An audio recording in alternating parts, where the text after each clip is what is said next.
전설로 떠나는 월가의 영웅. 피터 린치, 존 로스차일드 지음.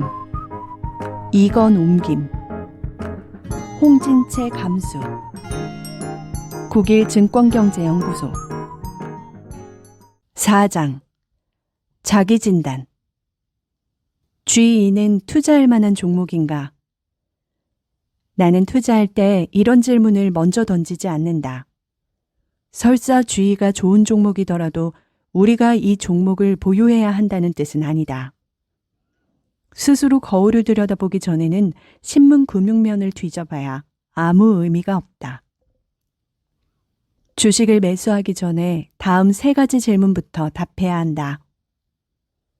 첫째, 내 집이 있는가? 둘째, 나는 돈이 필요한가? 셋째, 내게 주식 투자로 성공할 자질이 있는가? 주식이 좋은 투자가 될지 나쁜 투자가 될지는 월스트리트 저널에서 읽는 기사보다 위 세 질문에 우리가 대응하는 방식에 따라 더 좌우된다. 첫째, 내 집이 있는가? 월스트리트에서는 집이요, 좋은 얘기죠 라고 말할 것이다. 그러나 우리는 주식 투자보다 집장만을 먼저 고려해야 한다. 집은 거의 모든 사람이 어떻게든 보유하는 훌륭한 투자이기 때문이다. 하수구 근처에 지은 집이나 호화주택가의 저택처럼 가격이 폭락하는 예외도 있지만 100중 99채의 집은 돈을 벌어다 준다. 당신은 주위 사람이 나는 집에 투자했다가 망했어 라고 한탄하는 소리를 몇 번이나 들어보았는가? 장담컨대 많지 않을 것이다. 부동산에 아마추어인 수많은 사람도 자신의 집에 대해서는 훌륭하게 투자하고 있다. 급히 이사하느라 어쩔 수 없이 손해보고 집을 파는 사람도 있지만 주식 투자에서 흔히 그러하듯 집을 사고 팔 때마다 손해보는 사람은 드물다. 주식에서는 흔한 일이지만 어느 날 아침 일어나 보니 집이 파산하는 바람에 재산을 날리는 경우는 더 드물다. 집에 투자할 때는 천재였던 사람이 주식에 투자할 때 천치가 되는 것은 우연이 아니다. 집은 전적으로 소유자에게 유리하게 되어 있다. 계약금 20% 이하만 있어도 은행에서 대출받아 집을 소유할 수 있으므로 우리는 놀라운 지렛대 효과를 얻는다. 물론 우리는 증거금 50%로도 주식을 매수할 수 있으며 이런 거래를 신용매수라고 부른다. 그러나 신용매수 종목은 주가가 하락할 때마다 현금을 추가로 넣어야 한다. 집에는 이런 일이 발생하지 않는다. 집이 석유 산출지대에 자리 잡아서 시장 가격이 하락해도 돈을 더 납입할 필요가 전혀 없다. 부동산 중개업자가 한밤중에 전화를 걸어 내일 오전 11시까지 2만 달러를 납입하지 않으면 방 2개를 팔아버릴 거요 라고 통지하는 법이 절대 없다. 주식을 신용매수하면 종종 이런 일이 발생하지만 말이다. 이것도 집을 보유할 때 얻는 커다란 이점이다. 지렛대 효과 덕분에 계약금을 20% 내고 10만 달러짜리 집을 산 뒤 집값이 연 5% 상승하면 당신은 계약금 기준으로 연 25% 수익을 올리게 되며 대출이자에 대해서는 세금 공제까지 받게 된다. 주식시장에서도 이런 식으로 투자한다면 결국 분 핑케스보다 더 큰 거부가 될 것이다. 게다가 집 소유자가 납부한 지방부동산세는 보너스로 연방세 공제까지 받으며 집은 완벽한 인플레이션 방어책이 되는 데다가 불황기에 몸을 의탁할 장소까지 제공한다. 마침내 집을 팔아 현금을 챙길 때도 이 돈으로 더 근사한 집을 사면 이익에 대한 세금을 피할 수 있다. 사람들이 관행적으로 집에 투자하는 과정은 이렇다. 처음에 작은 집을 사고 이어서 중간 크기의 집을 사며 다음에는 필요 이상으로 큰 집을 산다. 아이들이 집을 떠난 뒤 큰 집을 팔아 다시 작은 집을 사고 이 과정에서 커다란 이익을 얻는다. 이 횡재에 대해서는 세금이 없다. 정부가 동정심을 발휘해서 인생에 한 번 집에서 얻는 횡재에 세금을 면제해주기 때문이다. 주식에 대해서는 이런 일이 절대 없어서 가급적 자주 그리고 무겁게 세금을 물린다. 우리는 세금을 내지 않고 40년 동안 집을 보유할 수 있지만 결국은 집을 내놓아야 한다. 세금을 내야 할 때도 이제 우리는 한계세율이 내려간 상태이므로 그 부담은 크지 않다. 오래된 월스트리트 격언, 좀 먹거나 수리가 필요한 것에는 절대 투자하지 말라는 경주마에는 맞는 말일지 몰라도 집에 대해서는 허튼 소리다. 주식보다 집에 투자할 때 유리한 두 번째 중요한 이유가 있다. 우리는 일요일자 신문 부동산면에 실린 헤드라인 집값 추락에 놀라 집을 팔아버리지는 않는다. 신문 광고면에 당신 집에 금요일 종가가 실리는 일도 없고 TV 하단에 시세 테이프가 지나가지도 않으며 아나운서가 가장 활발하게 거래된 주택 목록을 보도하지도 않는다. 오차드레인 100번지 집값이 오늘 10% 하락했습니다. 주민들도 집값이 갑자기 하락한 이유를 이해하지 못하고 있습니다. 주식과 마찬가지로 집도 장기간 보유할 때 이익을 얻기가 쉽다. 주식과는 달리 집은 장기간 보유하는 경향이 있다. 아마도 7년이 평균 보유 기간이다. 반면 뉴욕 증권거래소에서는 매년 주식의 87%가 주인이 바뀐다. 사람들은 주식을 보유할 때보다 집을 보유할 때 훨씬 마음이 편하다. 집을 내놓으려면 이사 트럭을 불러야 하지만 주식을 내놓으려면 전화 한 통화로 충분하다. 끝으로 우리는 다락에서 지하실까지 샅샅이 훑어보면서 적절한 질문을 던질 줄 알기 때문에 집에 제대로 투자할 수 있다. 우리는 집을 훑어보는 기술을 부모로부터 전수받는다. 우리는 부모가 전기, 가스, 학교, 배수구, 부식검사, 세금을 점검하는 모습을 보면서 자란다. 우리는 블록에서 가장 비싼 집은 사지 마라 같은 원칙을 기억한다. 우리는 길 위쪽의 주택들도 알아보고 길 아래쪽의 주택들도 알아본다. 차를 타고 지역을 돌아다니면서 어느 집이 수리 중이고 어느 집이 낡았으며 개조할 집이 얼마나 남아있는지 확인한다.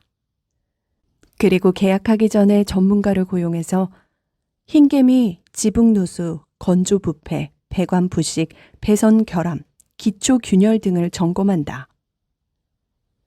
사람들이 부동산 시장에서는 돈을 벌고 주식 시장에서는 돈을 잃는 것도 당연하다. 이들은 집을 고르는 데는 몇 달을 들이지만 주식을 고르는 데는 몇 분만 들인다. 사실 이들은 좋은 종목을 고르는 데보다도 좋은 전자레인지를 고르는데 시간을 더 많이 소비한다. 둘째, 나는 돈이 필요한가? 이제 두 번째 질문이다. 주식을 매수하기 전에 가족이 지출할 예산을 검토해야 합리적이다. 예를 들어 2, 3년 뒤 자녀의 대학 학비를 지불해야 한다면 그 돈으로는 주식을 매수하지 말라. 당신이 과부이고 지금 고등학교 2학년인 덱스터가 하버드 대학교에 들어갈 가능성이 있다고 가정하자. 당신은 학비를 대기 힘든 형편이기 때문에 안정적인 우량주에 투자해서 재산을 늘리고 싶은 유혹을 느낀다. 이런 경우라면 우량주 투자도 너무 위험하다.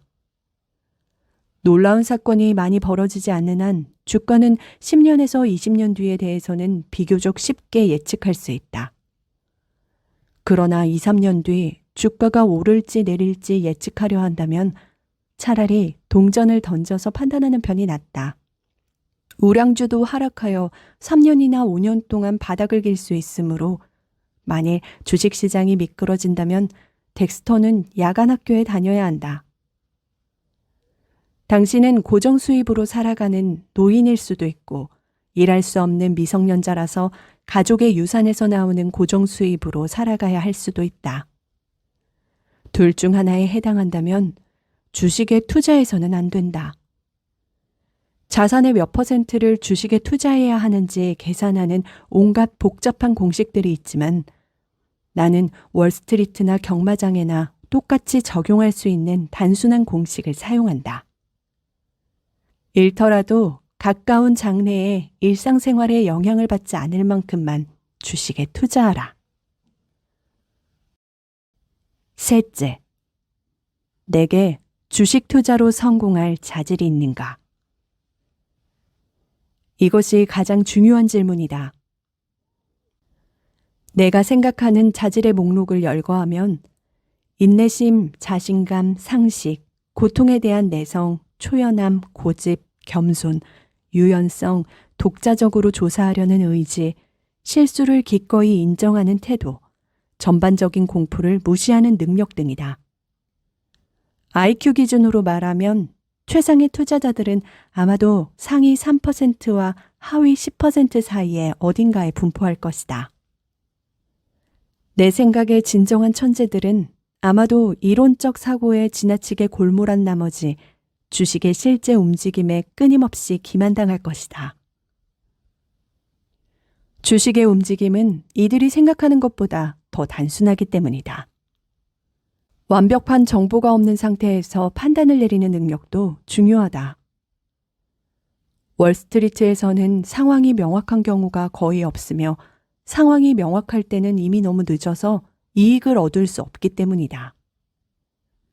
모든 데이터를 알아내려 하는 과학적 사고방식은 주식시장에서 통하지 않는다.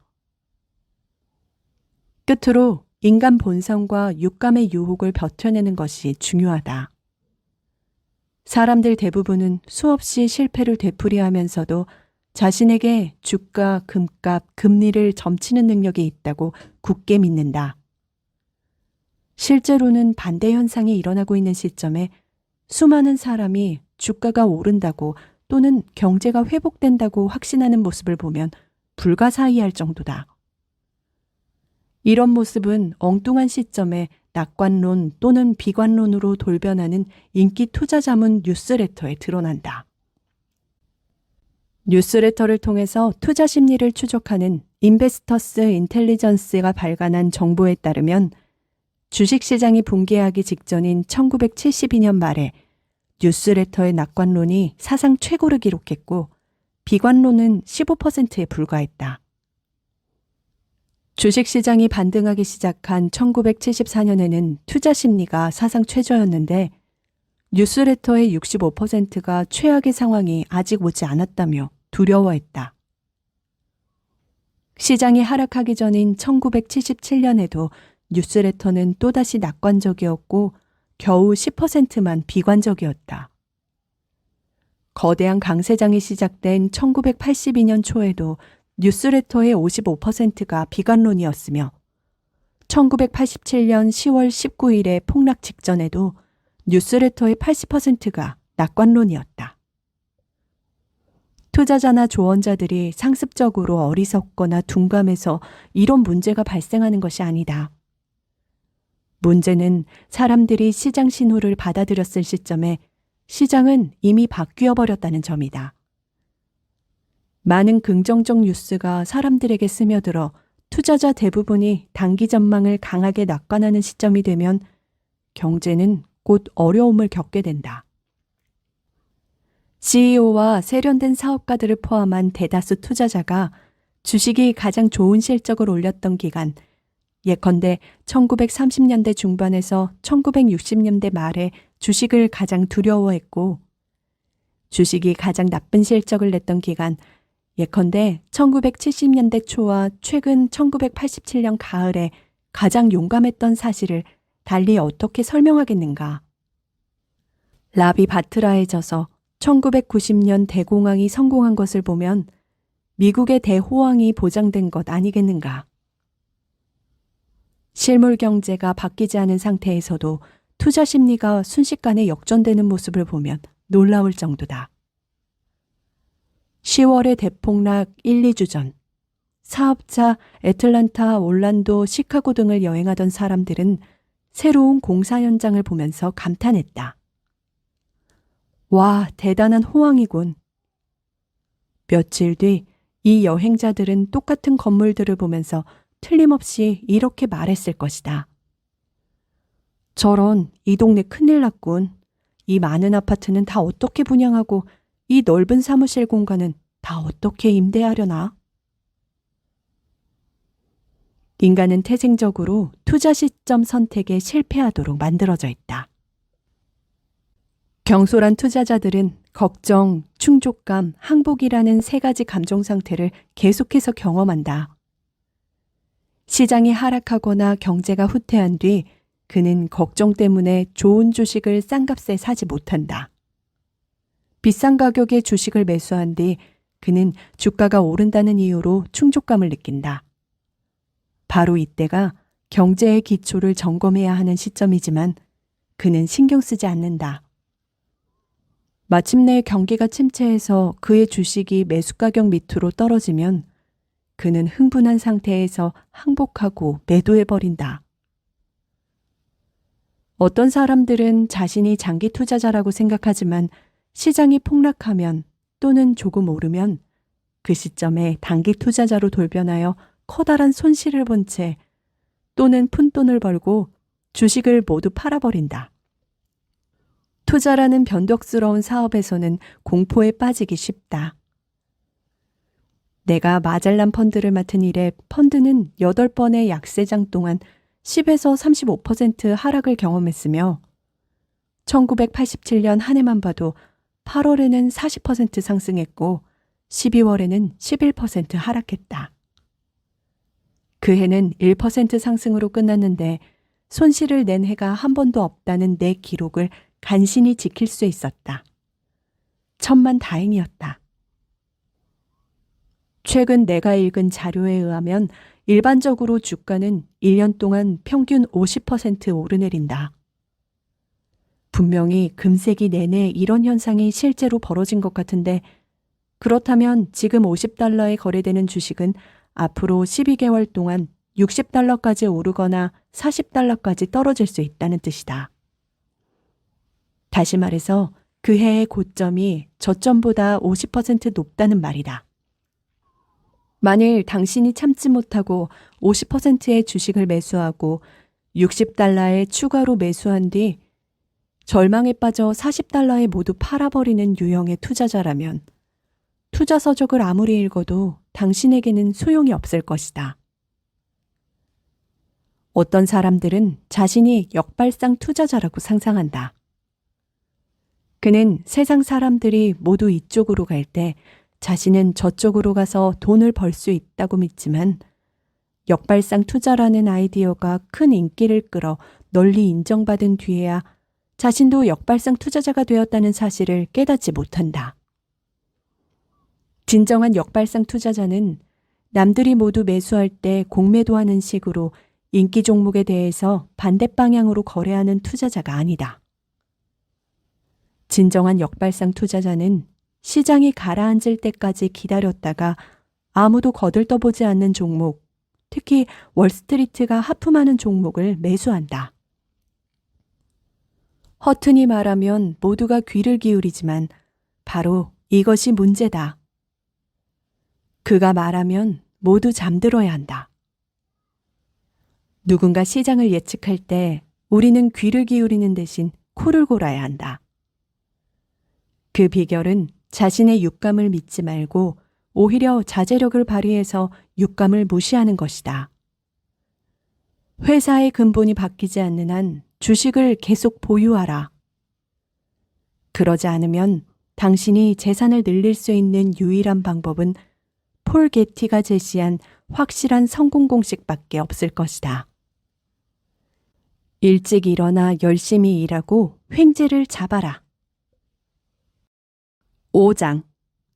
지금 시장이 좋은지 묻지 마라.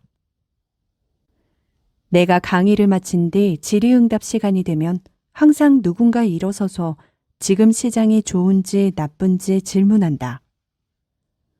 구디어 타이어가 견실한 회사인지 현재 주가 수준이 적정한지 궁금해하는 사람도 있지만 강세장 기조가 여전히 살아있는지 아니면 약세장이 모습을 드러내고 있는지 알고 싶어하는 사람이 4배나 많다. 그러면 내가 승진할 때마다 시장이 하락한다는 사실밖에는 시장 예측에 대해 아는 바가 없다고 항상 대답한다. 이 말이 내 입에서 떨어지자마자 누군가 일어서서 내가 언제 승진할 예정이냐고 묻는다. 분명히 말하는데 주식시장을 예측해야 주식으로 돈을 버는 것은 아니다. 만일 예측해야 한다면 나는 한 푼도 벌지 못했을 것이다. 가장 끔찍한 폭락장이 펼쳐질 때도 나는 여기 증권 단말기 앞에 줄곧 앉아 있었지만 설사 내 목숨이 걸려 있었다 해도 나는 사전에 폭락을 예측할 수가 없었을 것이다. 1987년 한여름 나는 임박한 1000포인트 하락에 대해 아무에게도 경고하지 않았고 나 자신도 전혀 알지 못했다. 나만 예측에 실패한 것이 아니었다. 무식한 사람들은 몰려다닌다는 말이 있듯이 수많은 유명 성각자, 예언자, 전문가들도 무더기로 예측에 실패했으므로 나는 전혀 난처한 일이 없었다. 한 현명한 예측가는 말했다. 예측해야 하는 처지라면 예측을 자주 하라. 10월에 시장이 붕괴한다고 내게 전화로 알려준 사람은 하나도 없었다. 만일 사전에 시장 붕괴를 예측했다고 주장하는 사람들이 자신의 주식을 모두 팔았다면 시장은 이들의 매물 때문에 훨씬 더 일찍 붕괴했을 것이다. 해마다 나는 수천 개 회사의 임원들과 대화하고 신문에 실리는 다양한 금 투자자, 금리 전문가, 연준 관찰자, 금융 예언가의 주장을 읽는다. 수많은 전문가가 과매수 지표, 과매도 지표, 헤드앤드 숄더 패턴, 풋콜 비율, 연준의 통화 공급 정책, 해외 투자, 천체 별자리의 움직임, 참나무에 낀 이끼 등을 연구한다. 그러나 로마 점쟁이들이 황제에게 훈족이 쳐들어오는 시점을 예측해주지 못한 것처럼 이들도 시장을 일관성 있게 예측하지 못한다. 1973년에서 1974년 주식시장 폭락을 사전에 경고한 사람은 아무도 없었다. 대학원에 다니던 시절에 나는 시장이 매년 9% 오른다고 배웠지만 그 이후로 시장이 1년에 9% 오른 적은 한 번도 없었고 시장이 얼마나 오를지 심지어 오를 것인지 내릴 것인지를 알려주는 믿을 만한 자료원을 아직 발견하지 못했다. 시장이 크게 오르거나 내릴 때마다 나는 항상 놀랐다. 주식시장의 움직임은 어떤 면에서 경제 전반과 관련되어 있으므로 사람들은 인플레이션과 경기 침체, 호황과 불황, 금리의 방향 등을 예측해서 시장을 간파하려 한다. 물론 금리와 주식시장 사이에는 놀라운 상관관계가 있지만 누가 금리를 확실하게 예측할 수 있겠는가? 미국에는 경제학자가 6만 명이나 있으며 대부분 정규직으로 고용되어 경기 침체와 금리를 예측하고 있다. 만일 이들이 연속해서 2번만 정확하게 예측할 수 있었다면 이들은 지금 백만장자가 되어 있을 것이다. 그렇다면 이들은 비미니로 은퇴해서 럼주를 마시며 녹새치 낚시를 하고 있을 것이다. 그러나 내가 알기로는 이들 대부분이 여전히 일하고 있다. 그만큼 예측이 어렵다는 뜻이다. 그렇다면 어떤 예리한 사람이 말했듯이 세상의 경제학자들을 모두 없애버려도 아무 문제가 없을 것이다. 그러나 경제학자가 모두 쓸모없는 것은 아니다. 이 책을 읽고 있는 경제학자는 예외다. 특히 레퍼 곡선, 세금 수입과 세율의 관계를 나타내는 그래프와 달의 기울기 따위는 완전히 무시하고 고철 가격, 재고, 철도 운송량 등을 조사하는 로렌스의 에드 하이먼 같은 경제학자는 예외다. 실용적 경제학자들은 내 마음에 드는 사람들이다. 불황이 5년마다 찾아온다는 이론도 있지만 아직 그런 식으로 진행된 적이 없다. 헌법도 찾아보았지만 5년마다 불황을 맞이해야 한다는 조항은 어디에도 없었다. 물론 불황이 시작되기 직전에 누군가가 경고를 해준다면 나는 포트폴리오를 조정할 수 있으니 무척이나 좋을 것이다. 그러나 내가 불황을 찾아낼 가능성은 없다. 어떤 사람들은 불황이 끝났거나 흥분되는 강세장이 새로 시작된다는 신호로 누군가 벨을 울려주기를 기대한다. 문제는 이 벨이 절대로 울리지 않는다는 점이다. 상황이 명확해진 시점에는 이미 늦었다는 사실을 기억하라. 1981년 7월에서 1982년 11월 사이에 16개월의 불황이 있었다. 실제로 이 기간이 내 기억으로는 가장 무서울 때였다. 지각 있는 전문가들은 조만간 우리가 숲속에서 도토리를 주우며 살아가야 하므로 사냥이나 낚시를 해야 할지 모른다고 걱정했다.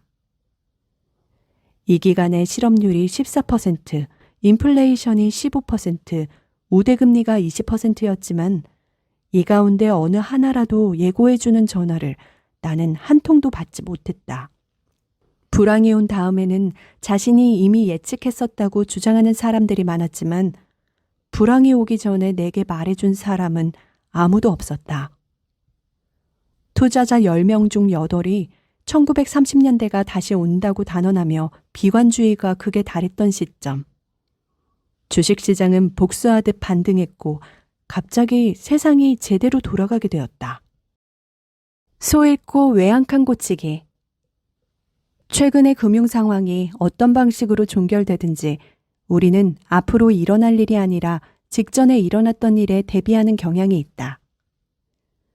사람들은 최근 일어난 사건에 제대로 대처하지 못했다는 자책감을 느끼며 지나간 사건에 다시 대비함으로써 심리적으로 보상받으려 한다.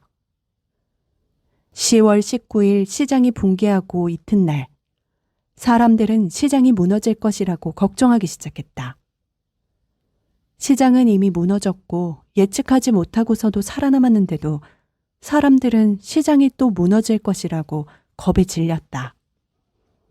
이번에는 당하지 않겠다고 시장에서 빠져나온 사람들은 시장이 상승하자 또다시 당한 셈이 되었다. 다음번은 지난번과 절대로 같지 않다는 농담도 있지만 어쨌든 사람들은 지난번에 대비하지 않고서는 못 베긴다. 이런 모습을 보면 나는 마야인의 세계관을 떠올리게 된다. 마야 신화에 따르면 세상은 4번 파괴되었다. 마야인은 파괴로부터 값비싼 교훈을 배울 때마다 다음번에는 대비를 더 잘하겠다고 맹세했지만 늘 지난번에 일어났던 위협에 대해서만 대비했다. 처음에는 홍수가 일어났다. 생존자들은 홍수를 기억하고 고지대에 있는 숲으로 들어가 둑을 짓고 벽을 세웠으며 나무 위에 집을 지었다. 그러나 이들의 노력은 수포가 되었다. 다음번에는 세상이 불로 파괴되었기 때문이다. 이제 화재에서 살아남은 사람들은 나무에서 내려와 숲으로부터 가능한 멀리 달아났다. 이들은 특히 바위 틈을 따라 돌로 새 집을 지었다. 그러나 머지않아 세상은 지진으로 파괴되었다. 4번째는 세상이 무엇으로 파괴되었는지 기억도 나지 않는다. 어쩌면 불황인지 모르겠지만 그것이 무엇이든 마야인은 제대로 대비하지 못했을 것이다. 이들은 다음에 올 지진을 대비하느라 너무 바빴을 것이기 때문이다. 2000년이 지난 뒤 우리도 여전히 과거를 돌아보면서 다가오는 위협에 대비하고 있다. 멀지 않은 과거에 사람들은 유가가 배럴당 $5로 떨어지면 불황이 온다고 걱정했다. 그보다 2년 전에는 바로 그 사람들이 유가가 $100로 오르면 불황이 온다고 걱정했었다. 한때 사람들은 통화 공급이 너무 빠르게 증가한다고 두려워했다. 이제 사람들은 통화 공급이 너무 느리게 증가한다고 두려워한다. 지난번 인플레이션에 대비했을 때 우리는 불황을 맞이했고 불황이 끝난 뒤 불황에 더 대비하자 우리는 인플레이션을 맞이했다. 언젠가 인플레이션 대신 또다시 불황이 올 것이고 불황도 인플레이션과 마찬가지로 주식시장에 매우 나쁜 영향을 미칠 것이다. 아마도 지금과 이 책이 출간되는 시점 사이에 불황이 이미 발생했을지도 모른다. 어쩌면 1990년이나 1994년까지 불황이 없을지도 모른다. 그래도 나한테 시장이 좋은지 묻고 싶은가? 칵테일 파티 이론. 경제 전문가가 경제를 예측하지 못하고 증시 예측가가 주식시장을 예측하지 못한다면 아마추어 투자자들은 도대체 어떻게 투자하라는 말인가? 당신은 이미 답을 알고 있다. 이제 내가 만든 시장 예측에 관한 칵테일 파티 이론을 설명하겠다. 이것은 오랫동안 내가 파티장 한가운데 놓인 칵테일 테이블 옆에서 주변 사람들이 나누는 주식 이야기를 들으면서 개발한 이론이다. 상승시장의 첫 단계에서는 아무도 시장이 다시 오른다고 기대하지 않는다. 사람들은 주식 이야기를 하지 않는다. 이들은 다가와 내 직업을 묻고 내가 주식형 펀드를 운용합니다 라고 대답하면 공손하게 인사한 다음 슬그머니 피해버린다. 피하지 않는 경우라면 이들은 셀틱스의 농구 경기, 다가오는 선거, 날씨 등으로 재빨리 주제를 바꾼다. 곧 이들은 가까이 있는 치과 의사와 치태에 관해서 이야기를 나눈다. 열이면 열 모두 펀드 매니저와 주식을 논하는 대신 치과 의사와 치태에 관해 말하려 한다면 시장은 곧 상승할 것이다. 내 직업이 펀드 매니저라고 밝혔을 때 새로 인사한 사람이 내 주위에서 조금 더 꾸물거리다가 그는 아마도 주식시장이 무척 위험하다는 이야기 정도 할 것이다. 이때가 상승의 두 번째 단계다. 칵테일 파티에서 사람들은 여전히 주식보다 치태 이야기를 더 많이 한다. 시장은 첫 단계보다 15% 상승했지만 관심을 기울이는 사람은 거의 없다. 첫 단계에서 시장이 30% 상승하여 세 번째 단계에 접어들면 파티에 모인 사람들이 치과 의사를 무시하고 저녁 내내 나를 둘러싼다. 주식에 열성적인 사람들이 잇따라 나를 구석으로 끌고 가서 어느 종목을 사야 하느냐고 묻는다. 치과 의사조차 어느 주식을 사야 하는지 내게 묻는다. 파티에 참석한 사람들 모두 이 종목 저 종목에 투자했으며 이들은 모두 지금까지 일어난 사건을 놓고 토론한다. 네 번째 단계에서도 사람들이 내 주위를 둘러싼다. 그러나 이번에는 이들이 내게 매수하라고 종목을 가르쳐준다. 치과 의사조차 서너 가지 최신 정보를 갖고 있으며 며칠 뒤 그가 추천한 종목을 신문에서 찾아보니 모두 상승했다. 이웃들이 내게 종목을 가르쳐주고 내가 이들의 조언을 듣지 않았다고 후회한다면 이것은 시장이 정점에 도달해서 곧 추락한다는 확실한 신호다. 이 이론을 믿고 말고는 당신 마음이다. 하지만 나는 칵테일 파티 이론을 놓고 내기할 생각은 없다. 시장 예측을 믿지 않기 때문이다. 나는 훌륭한 기업의 주식, 특히 저평가되었거나 소외된 주식을 사야 한다고 믿는 사람이다. 오늘 다우지수가 1000이든 2000이든 3000이든 지난 10년 동안 에이번 프로덕츠, 베들레헴 철강, 제록스를 보유한 경우보다 메리어트, 머크, 맥도날드를 보유했을 때 더 많이 벌었을 것이다. 그리고 같은 기간에 채권이나 MMF에 투자한 경우보다 메리어트, 머크, 맥도날드를 보유했을 때 더 많이 벌었을 것이다. 과거 1925년에 위대한 기업의 주식을 매수해서 폭락과 대공황 속에서도 계속 보유했다면 1936년에는 그 결과에 매우 만족했을 것이다. 시장은 상관 마라. 시장은 투자와 아무 상관없다. 이 한 가지만 당신에게 이해시키더라도 이 책은 제값을 다한 셈이다. 내 말을 믿지 못하겠다면 워런 버핏의 말을 믿어라. 그는 이렇게 썼다. 내가 아는 한 주식시장은 존재하지 않는다. 누군가 바보 같은 제안을 하고 있는지 참고 삼아 살펴보는 장소에 불과하다. 버핏은 버크셔 해서웨이를 엄청나게 수익성 높은 회사로 바꿔놓았다. 1960년대 초, 이 위대한 회사의 주가는 7달러였지만 오늘날에는 4,900달러가 되었다. 당시 버크셔 해서웨이에 2,000달러를 투자했다면 지금은 700루타가 되어 140만 달러로 늘어났을 것이다. 이 실적으로 버핏은 놀라운 투자가가 되었다. 그가 역사상 가장 위대한 투자가가 된 이유는 그가 보기에 주가가 역겨울 정도로 고평가된 기간에 주식을 모두 팔아 엄청난 이익을 덧붙여 돈을 모두 파트너들에게 돌려주었기 때문이다. 투자자들이 기꺼이 비용을 지불하며 계속 운용을 맡기는데도 자발적으로 돈을 돌려준 사례는 내가 알기로 금융 역사상 유례없는 사건이다. 나도 시장을 예측해서 불황에 대비할 수 있으면 무척이나 좋겠지만 이것은 불가능한 일이다. 그래서 나도 버핏처럼 수익성 높은 기업을 찾는 것만으로 만족한다. 나는 끔찍한 시장에서도 돈을 벌어보았고 좋은 시장에서도 돈을 잃어보았다. 내가 좋아하는 10루타 종목 여롯은 약세장 동안 가장 큰 폭으로 상승했다. 타코벨은 지난 2번의 불황기간에 줄곧 상승했다.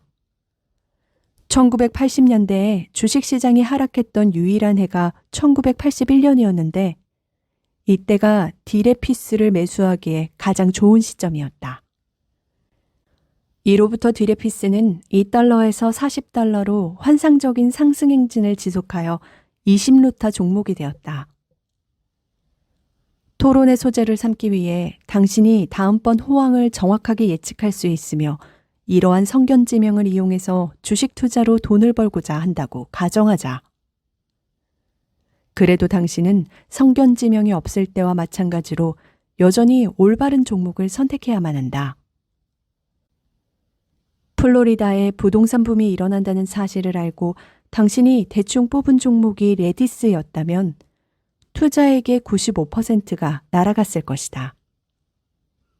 컴퓨터 붐이 일어난다는 사실을 알고 당신이 조사도 하지 않고 포춘 시스템을 골랐다면 주가가 1983년 22달러에서 1984년 1.88달러로 폭락했을 것이다. 1980년대 초가 항공산업의 호황기라는 사실을 당신이 알았더라도 피플 익스프레스나 페나함에 투자했다면 무슨 소용이 있겠는가? 철강 산업이 회복된다는 사실을 알고 철강 주식의 목록을 뽑아 관역판에 붙여놓고 화살을 던졌는데 LTV가 나왔다고 가정하자. 1981년에서 1986년 동안 LTV는 26.5달러에서 1.13달러로 하락했고 비슷한 기간 누코는 10달러에서 50달러로 상승했다. 나는 둘 다 투자했었는데 왜 누코를 팔고 LTV를 보유했던가? 나도 차라리 화살을 던지는 편이 나았다. 당신은 종목을 잘못 골랐기 때문에 시장을 정확하게 골랐더라도 결국 번번이 재산을 날리고 말았다. 만일 시장이 당신 종목을 끌어올릴 것이라고 기대한다면 차라리 버스를 타고 애틀랜틱 시티로 가서 룰렛에 돈을 거는 편이 낫다. 어느 날 아침에 일어나 올해 시장이 오를 것 같으니 주식을 사야겠어 라는 생각이 든다면 전화기 코드를 뽑아버리고 증권사로부터 가급적 멀찍이 떨어져 지내는 편이 낫다. 당신은 시장이 자신을 구제해 주리라 믿지만 그 가능성은 희박하다. 뭔가 걱정을 하고 싶다면 워스트 포인트 패러렐의 시트 사업에 대해서 걱정하든지 타코벨의 신제품 브리토 슈림프 사업이 잘 되는지 걱정하라. 종목만 잘 고르면 시장은 알아서 굴러간다. 그렇다고 시장이 절대 고평가되지 않는다는 뜻은 아니지만 이런 경우에는 걱정해도 아무 소용이 없다. 가격이 합리적인 기업이나 당신의 투자 기준을 충족하는 기업을 하나도 찾을 수 없을 때는 시장이 고평가되었다고 보면 된다. 버핏은 파트너에게 돈을 돌려준 이유에 대해 보유할 가치가 있는 종목을 전혀 찾을 수 없었기 때문이라고 말했다. 그는 수백 개 회사를 뒤져보았지만 기본적인 장점을 보고 매수할 만한 기업을 하나도 찾지 못했다. 내게 필요한 유일한 매수 신호는 내가 좋아하는 회사를 찾는 것이다. 이런 회사를 찾을 때는 너무 이르거나 너무 늦다고 매수를 고민할 필요가 전혀 없다. 월가의 영웅은 월가의 전설적인 투자자인 피터 린치가 주식 투자에 대한 철학과 경험을 담은 책입니다. 린치는 주식 투자를 운이 아닌 깊이 있는 조사와 분석을 통해 성장할 종목을 발굴하는 것으로 정의합니다. 그는 성장주 중심의 가치 투자를 원칙으로 삼았으며 개별 기업의 가치에 집중하여 투자 대상을 선택했습니다. 피터 린치는 주식시장을 예측하는 것이 중요하지 않다고 강조하며 개인 투자자가 전문 투자자보다 유리한 입장에 있다고 주장합니다. 이 책에서는 주식의 유형과 특징, 최적의 매매 시점, 투자할 때의 마음가짐과 자세 등에 대해 다루며 피터 린치가 직접 투자한 종목들과 그 결과를 공개합니다. 또한 개인 투자자가 전문 투자자보다 유리한 점을 강조하며 전문가의 말을 듣지 말고 개인의 판단에 의존해야 한다고 말합니다. 이 책을 통해 피터 린치의 투자 철학과 경험을 알게 되며 그가 왜 월가의 전설적인 인물로 손꼽히며 이 책이 왜 반드시 읽어야 할 고전인지 이해할 수 있게 될 겁니다.